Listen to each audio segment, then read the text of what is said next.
if Kuwait are to chase down this target of 163 for victory here at the Singapore Indian Association cricket ground. I think if day one is anything to go by, this ICC World T20 qualifiers Asia final, it's going to be a magnificent event.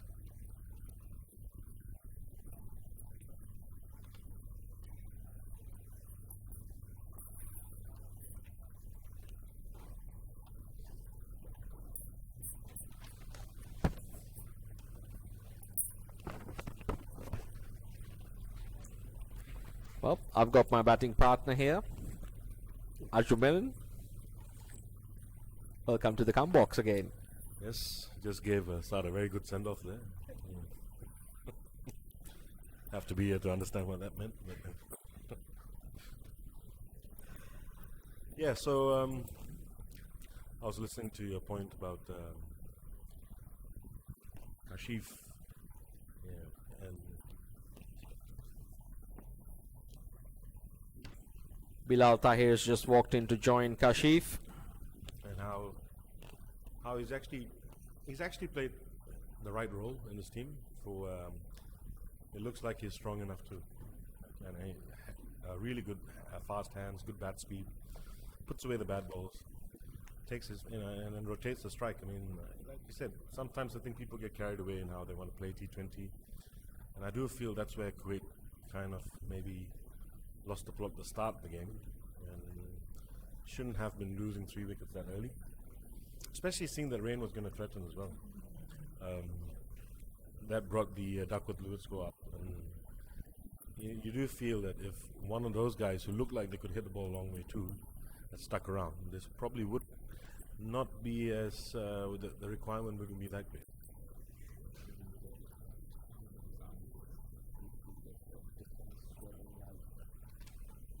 Yes, Kashif just needs somebody to hang around with him. Yep.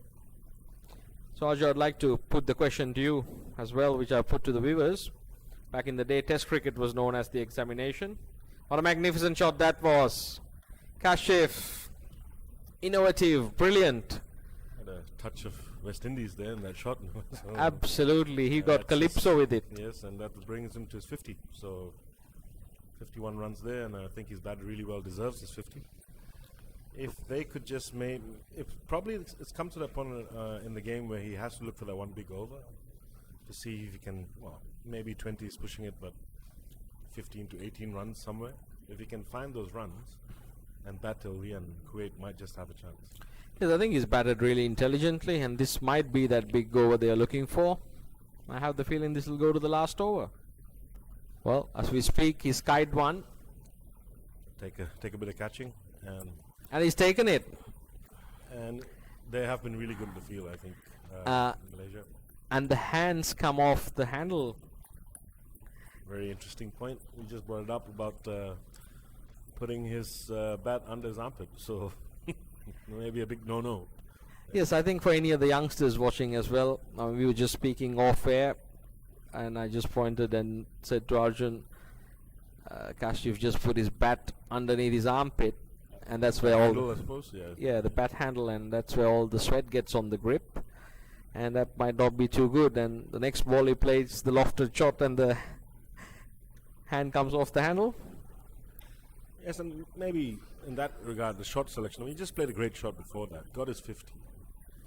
And then at that point, it should have been a sort of milestone reach, but the game's not finished. I think too many times happens in cricket when you scored that milestone figure for yourself. But there's a bigger picture involved here. And cricket when how many times do you see that after milestone figure for yourself? Not long after. But there's a bigger picture. Too many times happens in cricket when Yes. how many times do you see In that Kashif's after case, milestone figure for yourself? the run rate required creeping past past 12. Yes. With How many times do you see in that? Kashif's case, like the run rate required creeping, and I felt the pressure to past 12. Yes, with How many times do you see in that? Kashif's case, the run getting by himself required creeping, and I felt the pressure to past 12. Yes, but this match is still not over. The run T20 cricket, anything can happen, and I felt the pressure to past 12. Yes, but this match is still not over. The T20 cricket, anything can happen, and I felt the pressure to past 12. Yes, but How many times this did match you is go? out Still here. not Over. I guess he doesn't believe increasing the bat. Scampered through for that single. Yeah, and let's also remember in the Gulf region, cricket tends to have its own brand, with mainly because of the big subcontinental presence, mainly from Pakistan, and they tend to go very, very hard. And if we've played teams like Qatar in the past, taken a bit of a hammering, and a bit shell shocked after being hit all around the park. And Once again, it's exactly things like that, shots like that they pull it out the box, and next thing you know, they're on top. 4 runs. It's been a very eventful over. It's been that type of day for Aziz Mubarak. It's been a bit up and down. Got a wicket. Bowled 2 balls down the leg side. And this is just another point for any of the young viewers watching. You could see the helmet being left behind the Malaysian wicket-keeper. If the ball does hit that, that's 5 runs. Think in a T20 game, if it's not on your head, it should be in the dugout. Very fair point. I think runs are so crucial in this form of the game. 1 run can win you a game, 1 run can lose you a game. So yes, you're right. You shouldn't be leaving anything lying around to give them 5 runs, the opposition. So yeah, I guess well, a lot of our habits tend to be carried on from the 50-over game. And T20, we wouldn't say it's a newest format. It is the newest format, but not a new game anymore. But I guess there's still a bit of catching up to do with some certain habits that we picked up from the older formats.